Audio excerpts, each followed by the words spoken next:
آپ کے اوصاف اور کمال کا بظاہر انکار کرتا، وہ کہتا ہے جی میں نہیں مانتا، کسے باشد کوئی ہو، لیکن اگر وہ اس کے باوجود اگر وہ منہ سے کہتا ہے محمد، تو یقین مانیے کہ لفظ محمد کی جو ڈکشنری، جو لغت، جو اس کے معنی، جو آدمی میرے آقا کو لفظ محمد کے ساتھ یاد کرتا تو وہ مجبور ہے، لغت عربی اس پر حاکم ہے، اور اس بات کے لیے اس شخص کو عربی کی لغت مجبور کرتی ہے کہ اے شخص، تو نے اپنی زبان سے آمنہ کے لال کو محمد کہا ہے، اور میرے آقا کو محمد کہنے کا مطلب یہ ہے کہ اس نے اقرار کر لیا کہ جس ذات گرامی کا نام محمد ہے وہ تمام محامد کا، تمام اوصاف حسنہ کا، کمالات عالیہ کا وہ مرکز ہے، کیونکہ لفظ محمد میں یہ تمام معنی پائے جاتے ہیں۔ محمد کہہ کر کے سرکار دو عالم کی تعریف کا انکار ہو ہی نہیں سکتا۔ لفظ محمد کہنے کے بعد وہ مجبور ہے کہ محمد رسول اللہ کی شان اور کمال کا اقرار کرے۔ اللہ اللہ دیکھیے، عربی کے اندر یہ قاعدہ ہے کہ جب لفظ کم ہوں گے تو اس کے معنی بھی کم ہوں گے، اور جب لفظ زیادہ ہوں گے تو اس کے معنی بھی زیادہ ہوں گے۔ جیسے حمد کے معنی ہے تعریف کرنا، یہ حمد میں دیکھیے حامیم دال، یہ تین لفظ ہیں۔ اب اس کو اگر تحمید کر دی جائے تو تحمید کے اندر دیکھیے کئی لفظ ہو گئے، تے ہے میم یہ دال۔ تو اب اس حمد میں تعریف کرنا، اور یہ تحمید بہت زیادہ تعریف کرنا، حامد تعریف کرنے والا، حامد کہتے ہیں تعریف کرنے والا، اللہ ہو۔ اور اگر اس کو زیادہ لفظ آپ کریں گے تو اس کے کیا معنی ہوں گے؟ اللہ اکبر، محمد بہت زیادہ تعریف کرنے والا، محمد وہ ذات جس کی بہت زیادہ تعریف کی گئی۔ تو میرے آقا کے نام میں جو الفاظ ہیں، یہ لفظ محمد، اس کے معنی ہی یہ ہے کہ الذی یحمد حمدا بعد حمد، کہ محمد اس ذات گرامی کو کہتے ہیں جس کی تعریف بار بار کی جائے، مسلسل کی جائے، الی غیر نہایہ، اور اس کی تعریف کی کوئی حد نہ ہو۔ میرے دوستو، میرے بزرگوں، آپ ذرا اسے دیکھیے اور غور کیجیے کہ میرے آقا صلی اللہ تعالی علیہ وسلم کا اسم گرامی اور نام نامی ہے محمد صلی اللہ علیہ یا رسول اللہ۔ اب ظاہر ہے کہ جب اس لفظ کے معنی یہ ہے کہ وہ ذات جس کی بار بار تعریف کی جائے، تو پھر عقل کو یہ جستجو ہوتی، دماغ قیاس کرتا ہے کہ جس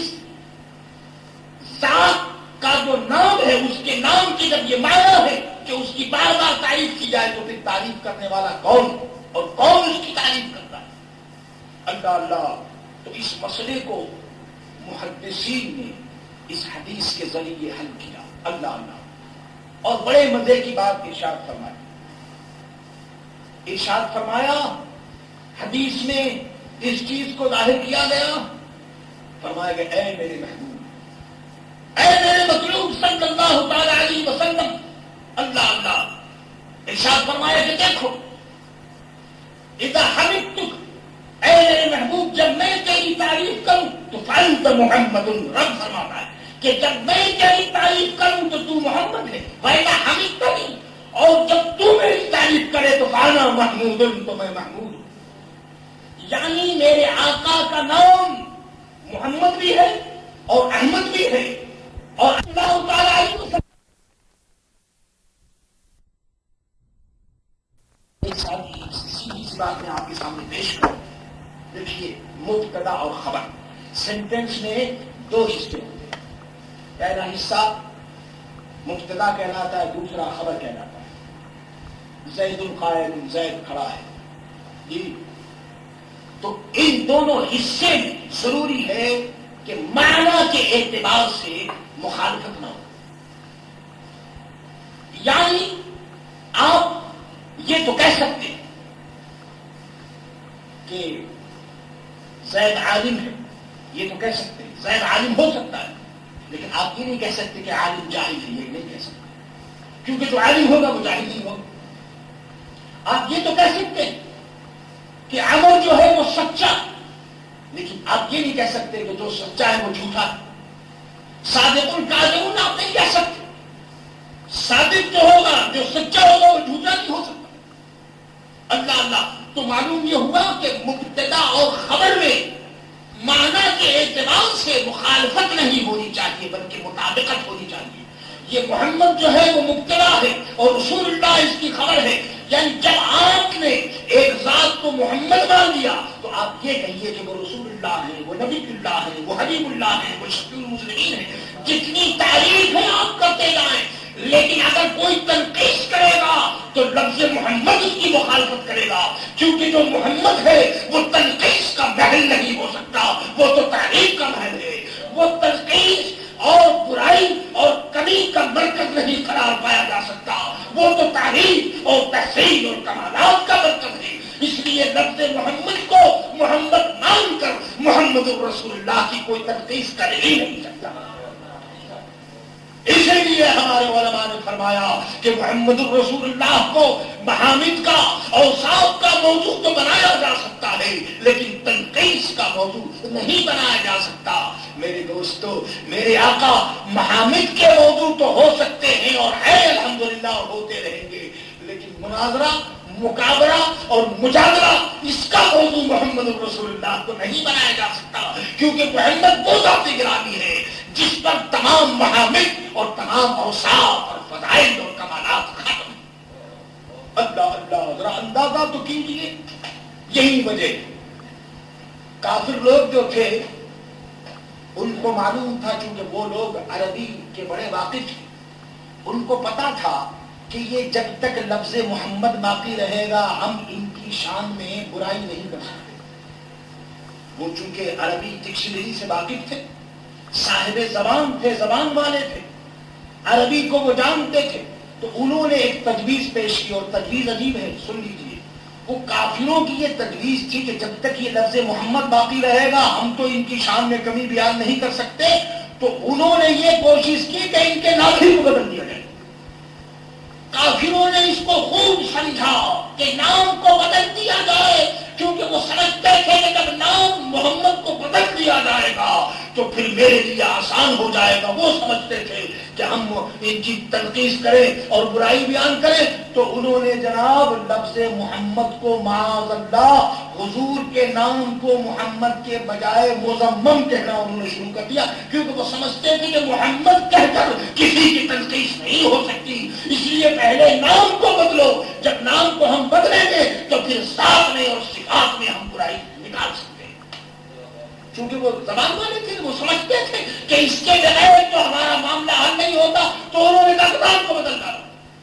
لیکن میرے دوست، نام کو، اور وہ نام جس کے نام کو اللہ نے رکھا ہو، اللہ اللہ، وہ نام جو عرش کی آنکھوں کا تارا ہو، وہ نام جو ملت اسلامیہ کی کشتی کا آخری خیمنہار ہو، وہ نام جو مسلمانوں نے ملت کے دل کا سکون ہو، وجہ قرار ہو، اس نام کو کیسے بدلا جا سکتا ہے؟ انہوں نے مزمم کہا، معاذ اللہ ثم معاذ اللہ۔ لیکن میرے آقا حضرت محمد رسول اللہ صلی اللہ علیہ وسلم نے فرمایا کہ یہ لوگ مجھے مزمم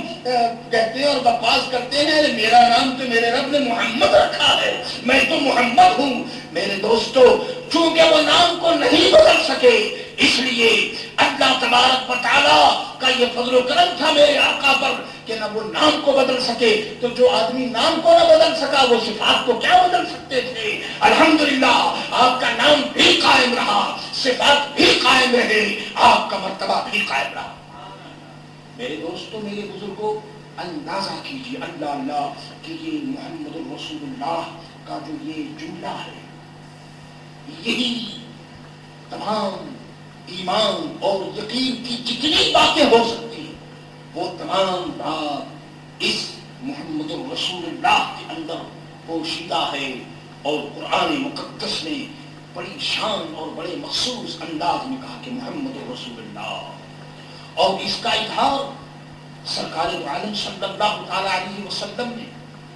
وہ واقعہ دیکھیے کہ اس نام نامی کی اور آپ کا جو منصب ہے رسول اللہ، اس کی کیا حیثیت ہے۔ صلح حدیبیہ کا موقع، مکہ کی فتح کا مژدہ اب سنائی دینے والا، لوگ بےتاب ہیں کہ مکہ معظمہ پہنچ کر خانہ کعبہ کی زیارت سے مشرف ہوں گے اور طواف کریں گے۔ آپس میں جو پیکٹ ہوا اس میں سرکار دو عالم صلی اللہ تعالی علیہ وسلم کا نام لکھا گیا، محمد رسول اللہ۔ کافروں نے کہا کہ صاحب ہم تو ان کو رسول اللہ نہیں مانتے، تو اس لیے اس پیکٹ کے اندر، یہ جو پیکٹ بک ہے اور پیپر ہے، اس کے اندر رسول اللہ نہیں ہونا چاہیے بلکہ ابن عبداللہ ہو جائے، عبداللہ کے بیٹے، یہ رسول اللہ کا لفظ صحیح نہیں جاتا، اس کو کاٹ دو۔ آپ نے سرکار دو عالم صلی اللہ تعالی علیہ وسلم نے حضرت علی کو حکم دیا، اے علی، میں رسول اللہ بھی ہوں، اللہ کا رسول بھی ہوں اور عبداللہ کا بیٹا بھی ہوں، اگر یہ رسول اللہ کے لفظ پر اعتراض کرتے ہیں تو اس کو کاٹ دو اور ابن عبداللہ لکھ دو۔ حضرت علی نے جب یہ سنا، آپ جانتے سرکار دو عالم کا آرڈر، حضور کا حکم ہے کہ رسول اللہ کے لفظ کو کاٹ دو، لیکن علی عرض کرتے ہیں یا رسول اللہ، قسم خدا کی میں اپنے ہاتھ سے رسول اللہ کے لفظ کو میں نہیں کاٹوں گا، میں نہیں کاٹوں گا، میں اپنے ہاتھ سے رسول اللہ کے لفظ کو کاٹ کر میں اپنا کیس کمزور کر دوں، یہ کیسے ہو سکتا؟ میں حضور کہتے ہیں کاٹو، اور حضرت علی کا یہ ادب ہے۔ اللہ اللہ میرے دوستو، یہ حضرات ادب دان محبت تھے، یہ مزاج شناس نبوت تھے، یہ سمجھتے تھے نبوت کی اداؤں کو اور رسالت کی، میرے دوستو رسالت کی جو تقاضے ہیں، رسالت کے جو آداب ہیں، وہ یہ جانتے تھے۔ انہوں نے کہا کہ اے اللہ کے رسول، میں لفظ رسول اللہ کو نہیں کاٹ سکتا۔ میرے دوستو، میرے بزرگوں، محمد رسول اللہ، محمد اللہ کے رسول ہے، یہ وہ بات ہے جو تمام باتوں پر اعلیٰ، اور ایسی اعلیٰ کیسے رسول، اس رسول کی شان کیا ہے؟ اللہ اللہ اللہ اللہ۔ سنیے